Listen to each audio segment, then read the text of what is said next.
My name is Sarah, and I've been a dentist for over 2 decades now. It's a career I love, but the path to get here wasn't easy. As I sit in my office, staring at the framed diploma on the wall, I can't help but reflect on the tumultuous journey that led me to this point. I grew up in a household where I always felt like the second choice. My parents, Jack and Linda, never tried to hide their preference for my younger sister, Emily. She was born when I was 10, and from that moment on, it was clear who the favorite child was. When it came time for college, I knew I wanted to pursue dentistry. It had been my dream since I was a little girl, fascinated by the way my pediatric dentist could make even the scariest procedures feel like magic. "Mom, Dad, I've been accepted to the dental program at State University," I announced one evening at dinner, barely able to contain my excitement. The silence that followed was deafening. My father cleared his throat. "That's nice, Sarah. But you know we can't afford that. We're saving for Emily's future." I felt like I'd been punched in the gut. But I've worked so hard. My grades are perfect, I thought. "You thought wrong," my mother cut in, her voice cold. "We've always been clear about our priorities. Emily has a bright future ahead of her. Well, you'll find something suitable, I'm sure." I ran from the table, tears streaming down my face. The next day, I visited my grandparents, Robert and Margaret. They'd always been kinder to me, more understanding. When I told them what happened, my grandfather's face turned red with anger. "Those fools," he muttered. "Don't you worry, Sarah. We'll make sure you get to that school." True to their word, my grandparents scraped together every penny they could to help me with tuition. I worked multiple jobs, studied harder than I ever had before, and eventually graduated at the top of my class. During my final year of dental school, I met Tom. He was charming, handsome, and seemed to genuinely care about me. We married shortly after graduation, despite my parents' objections. "You're making a mistake," my mother hissed at me during the reception. "He's not good enough for this family." I ignored her, convinced that for once in my life, I'd made the right choice. How wrong I was. The first few years were good. We had 2 beautiful children, Max and Lily, and I started building my dental practice. But as time went on, Tom changed. The charming man I'd fallen in love with disappeared, replaced by someone I barely recognized. It started with the drinking. A beer or 2 after work became a 6-pack, then a bottle of whiskey. He'd come home late, reeking of alcohol, picking fights over nothing. I endured it for years, hoping he'd change back into the man I'd married. But one night, as I watched him nearly drop our infant daughter while in a drunken stupor, I knew it was over. The divorce was messy, but in the end, I got custody of the kids and kept my practice. The day I told my parents about the divorce, I foolishly hoped for some support. Instead, I was met with cold disappointment and blame. "I'm sure you're exaggerating," my mother said, her voice dripping with disdain. "Tom always seemed like such a nice man. You probably drove him to drink with your nagging." That was the last straw.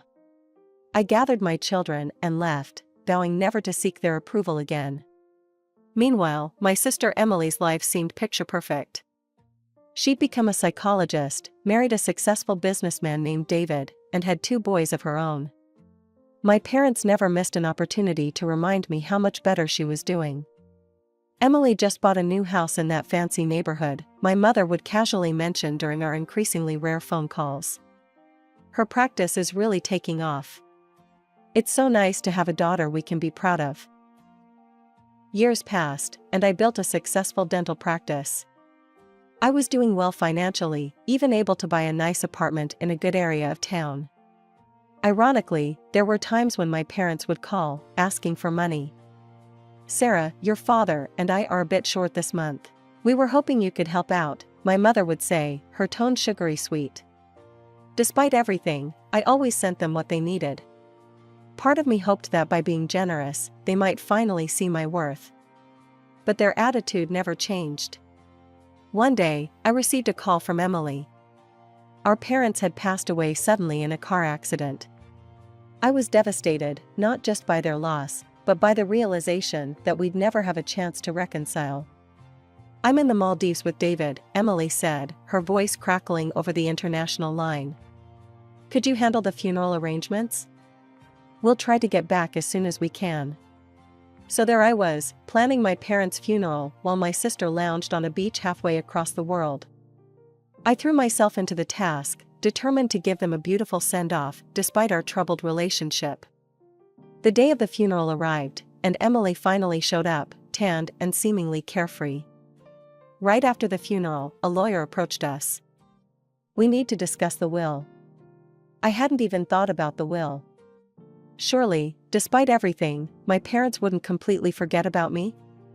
But as the lawyer read out the details, it became clear that they had done exactly that. Everything, the house, their savings, even family heirlooms, had been left to Emily. There wasn't so much as a mention of my name. As I drove home that day, I made a decision. I was done seeking approval from people who would never give it. I had my children, my career, and my own life. It was time to live it on my terms. After the funeral, my relationship with Emily became even more distant. We rarely spoke, save for obligatory holiday greetings and birthday wishes via Skype. I'd catch glimpses of my nephews, Tommy and Jake, during these calls, but it was hardly enough to form a real relationship with them. From what I could see, the boys were growing up to be quite a handful. During one memorable video call, I watched a 6-year-old Tommy throw a tantrum because Emily wouldn't buy him a new tablet. "But I want it now," he screamed, his face red with anger. Emily just smiled indulgently. "Now, sweetie, we can't always get what we want right away. We'll talk about it later, okay?" I couldn't help but interject. "Emily, don't you think you should be a bit firmer with him? That behavior isn't appropriate for his age." My sister's face hardened. "I'm a psychologist, Sarah. I think I know how to raise my children without causing childhood trauma. They need to feel free to express themselves." As the years went by, my own children grew up and moved out to start their own lives. Max became a successful software engineer, while Lily followed in my footsteps and went to dental school. I was immensely proud of them both. With the kids gone, I found myself enjoying the quiet life of an empty nester. I adopted a cat, Mr. Whiskers, who quickly became my constant companion. My days fell into a comfortable routine of work, home, and the occasional dinner with friends. Then, one rainy Tuesday evening, my peaceful life was shattered by a frantic knocking at my door. I opened it to find Emily standing there, mascara running down her face, with Tommy and Jake in tow. "Sarah," she sobbed, "I need your help. David and I had a huge fight, and I just need a place to stay for a while." I hesitated for a moment, remembering all the years of hurt and neglect. But looking at my sister's tear-stained face and the confused expressions of my nephews, I knew I couldn't turn them away. "Come in," I said, stepping aside to let them enter. As they filed into my apartment, I got my first real look at Tommy and Jake in years. Tommy, now 9, had a sullen look on his face, while 6-year-old Jake was bouncing off the walls, touching everything in sight. "Jake, honey, please don't touch that," I said gently as he reached for an antique vase. He ignored me completely, knocking the vase to the floor where it shattered into 1,000 pieces. Emily barely reacted. "Oh, boys will be boys," she said with a weak laugh. "We'll replace it, won't we, Jake?" Jake just shrugged and moved on to the next breakable object. I took a deep breath, reminding myself that they were guests in my home and that this was just temporary. But as days turned into weeks, it became clear that Emily had no intention of leaving anytime soon. My once tidy apartment descended into chaos. Toys and clothes were strewn everywhere, the walls were covered in crayon drawings, and the constant noise was driving me to my wits' end. One particularly trying afternoon, I returned home from a long day at the dental office to find my living room in complete disarray. The floor was littered with toys, crushed snacks, and what appeared to be the stuffing from one of my throw pillows. In the center of it all sat Tommy and Jake, gleefully engaged in what looked like a food fight with my good china as ammunition. "Boys!" I exclaimed, shock and frustration evident in my voice. "What on earth are you doing?" They barely glanced in my direction, continuing their rambunctious play without missing a beat. I looked around frantically for Emily, finally spotting her lounging on the balcony, engrossed in her phone. "Emily," I called out, trying to keep my voice steady, "have you seen what the boys are doing?" She glanced up briefly, a look of mild annoyance crossing her face. "They're just playing, Sarah. Don't be such a killjoy." I took a deep breath, counting to 10 in my head before speaking again. "Emily, they're destroying my home. This has to stop." Emily rolled her eyes and reluctantly got up from her chair. She sauntered into the living room, surveying the chaos with a disinterested eye. "All right, boys, that's enough for now. Why don't you go watch some TV?" The boys cheered and raced off to the guest room, leaving the mess behind. I stared at my sister in disbelief. "That's it? You're not going to make them clean up?" "Oh, relax," Emily said dismissively. "I'll take care of it later. You're always so uptight, Sarah. It's not good for your blood pressure." As the days wore on, I found myself becoming more and more stressed. The constant noise, the mess, the lack of respect for my home and my rules, it was all taking a toll on me. Even Mr. Whiskers, my usually affectionate cat, had taken to hiding under my bed most of the time, only emerging for food and to use his litter box.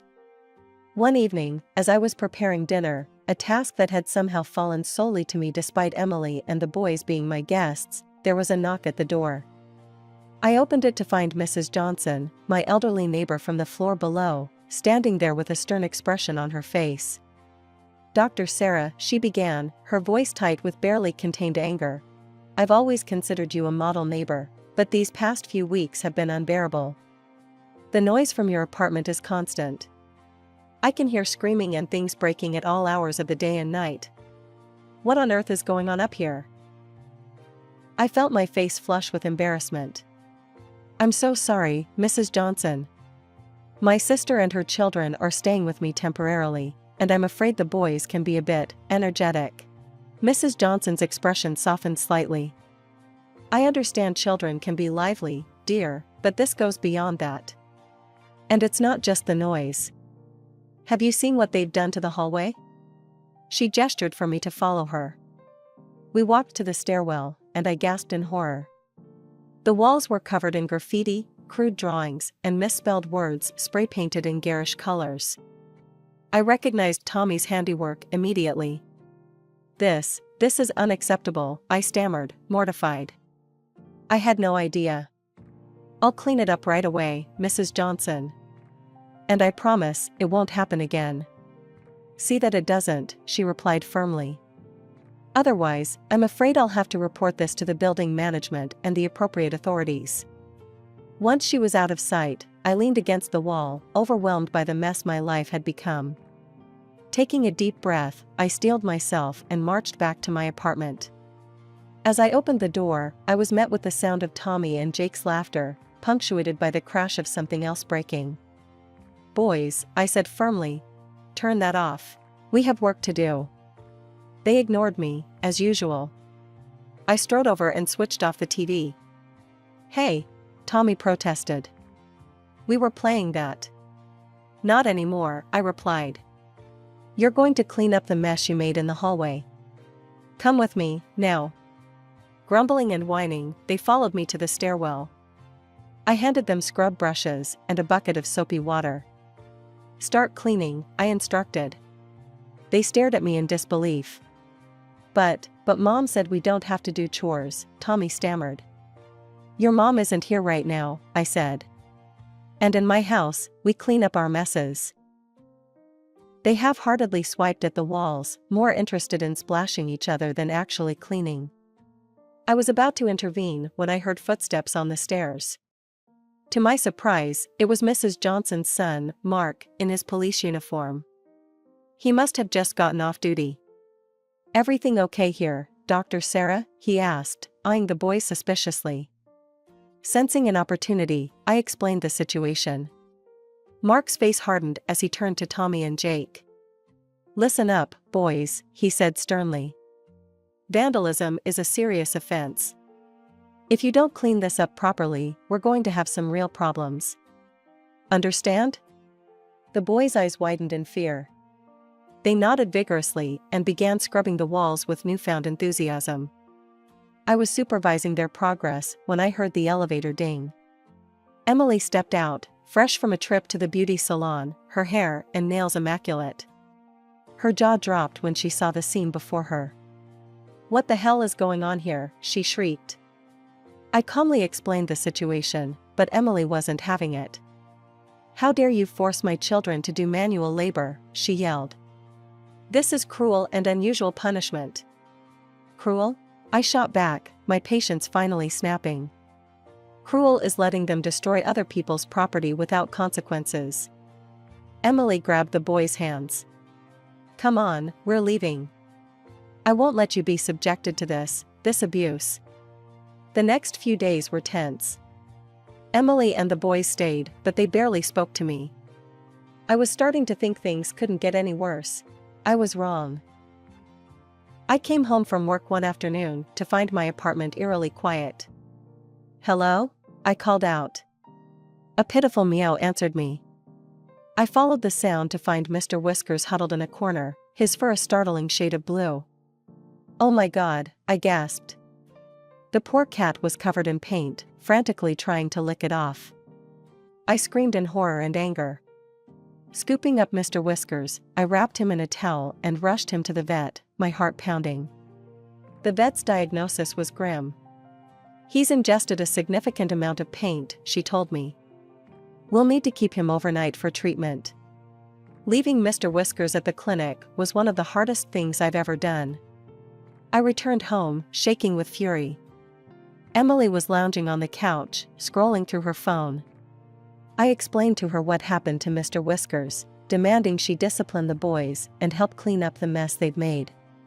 Emily shrugged. "It's just a cat, Sarah. Don't be so dramatic." I couldn't believe my ears. "Just a cat? He could die, Emily."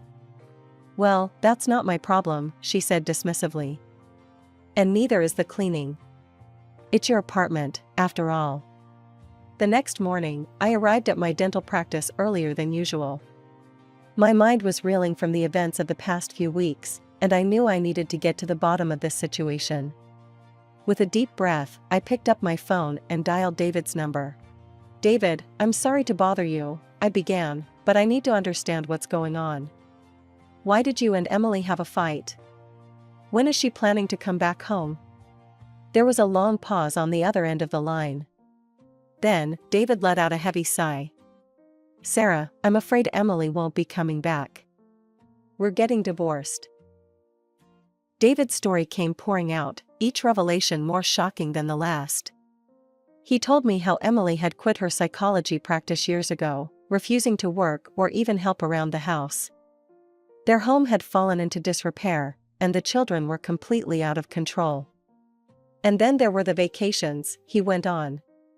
"She'd jet off without me or the kids, using the money from your parents' inheritance. I thought she was just taking some time for herself, but..." His voice trailed off, and I felt a chill run down my spine. "But what, David?"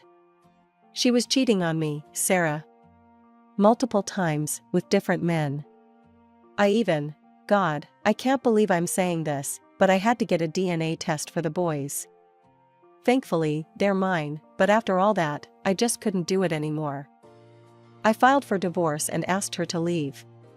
After finishing the call with David, I sat at my desk, trying to process everything I'd learned. The realization hit me like a ton of bricks. Emily wasn't planning on leaving anytime soon. She was using me as a fallback, a free place to stay while her life fell apart. That evening, I confronted Emily. The boys were in the guest room, engrossed in their video games as usual, while Emily lounged on my couch, scrolling through her phone. "Emily, we need to talk," I said firmly, sitting across from her. "I spoke to David today." "Is it true? Are you really getting divorced?" Emily shrugged, an air of indifference about her. "Yeah, it's true. David and I are over. I'm tired of him and his expectations. But don't worry, sis. You'll help me out, right? After all, that's what sisters are for. I couldn't believe what I was hearing. Help you out? Emily, you've turned my life upside down. You're not even trying to get back on your feet. What about your inheritance? Surely you can use that to find your own place. She laughed dismissively. Oh, that money? It's gone, Sarah. There were barely crumbs left anyway. I felt my blood begin to boil. Crumbs? Emily, our parents left you over $200,000. How could you possibly have blown through all that money? Emily just shrugged again, reaching for her phone. Life's expensive, Sarah. You wouldn't understand. In that moment, something inside me snapped. Years of resentment, weeks of frustration, all came bubbling to the surface. No, you're the one who doesn't understand, I said, my voice low and controlled. I've had enough. Get a job, start disciplining the boys, contribute to this household, or get out. You have 1 week, Emily. 1 week to show me you're serious about turning things around. Emily's eyes widened in shock. For the first time since she'd arrived, she seemed to realize I wasn't going to back down. A few days after my ultimatum to Emily, I returned home from a long day at the dental office. As I approached my apartment door, I was struck by an unusual silence. No shouting, no crashes, no sounds of destruction. It was peaceful. Warily, I entered the apartment. Emily? I called out. No response. I found Tommy and Jake sitting quietly on the couch, their eyes red and puffy as if they'd been crying. My heart sank. Boys? Where's your mother? I asked gently. Tommy wordlessly handed me a piece of paper. With trembling hands, I unfolded it and began to read. Dear Sarah, I've realized that motherhood just isn't for me. I'm still young and I want to live my life. I've met someone, he's young, exciting, and doesn't have any baggage. We're leaving town together. You're always going on about responsibility and all that boring stuff, so here's your chance to put your money where your mouth is. The boys are your problem now. You're an old maid anyway, so you might as well be useful and raise them. Don't try to contact me. By the time you read this, I'll be long gone. Emily. I collapsed onto the sofa, my mind reeling. How could she do this? How could she abandon her own children? With shaking hands, I picked up my phone and dialed David's number. When he answered, I could barely get the words out. David, it's Sarah. You need to come over right away. It's about the boys. Within an hour, David was at my door. I handed him Emily's note without a word. As he read it, his face cycled through shock, anger, and finally, a deep sadness. Oh, boys, he sighed, kneeling down to hug Tommy and Jake. I'm so sorry. Over the next few hours, David and I talked, trying to figure out what to do. It was clear that the boys needed stability, and David was determined to provide that. I'll take them home, he said firmly. And first thing tomorrow, I'm going to file for full custody. I nodded, relief washing over me. I think that's for the best. And David, I'll help in any way I can. I'll testify, provide character witnesses, whatever you need. The next few weeks were a whirlwind of legal proceedings. David filed for full custody, and I found myself recounting Emily's behavior to stern-faced judges and social workers. In the end, the decision was swift. Emily, who never even showed up for the hearings, was stripped of her parental rights. David was granted full custody of Tommy and Jake. As the dust settled, I found myself adjusting to a new normal.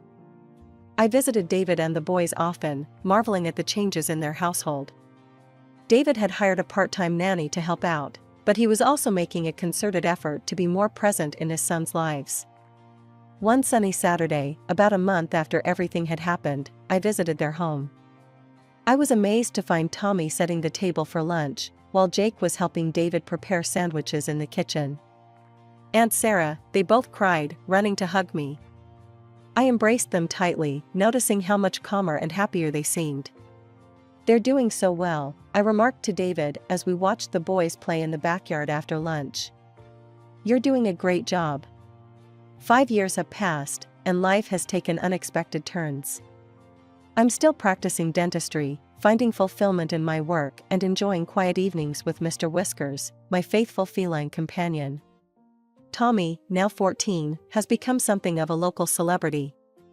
His graffiti art, once a source of frustration, has evolved into a genuine talent. He's a popular blogger, showcasing his work online and even getting featured in the news.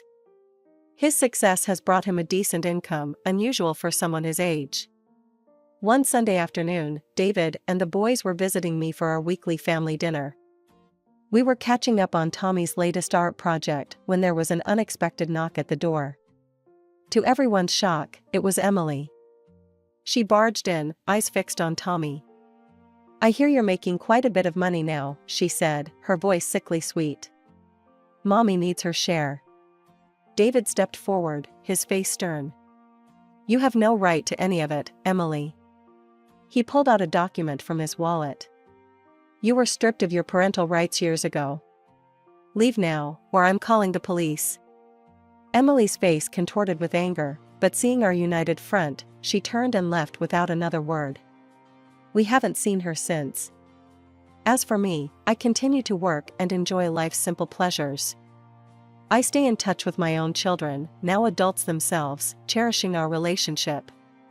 This unexpected journey has taught me the true meaning of family. It's not always about blood, but about love, support, and being there for each other through thick and thin.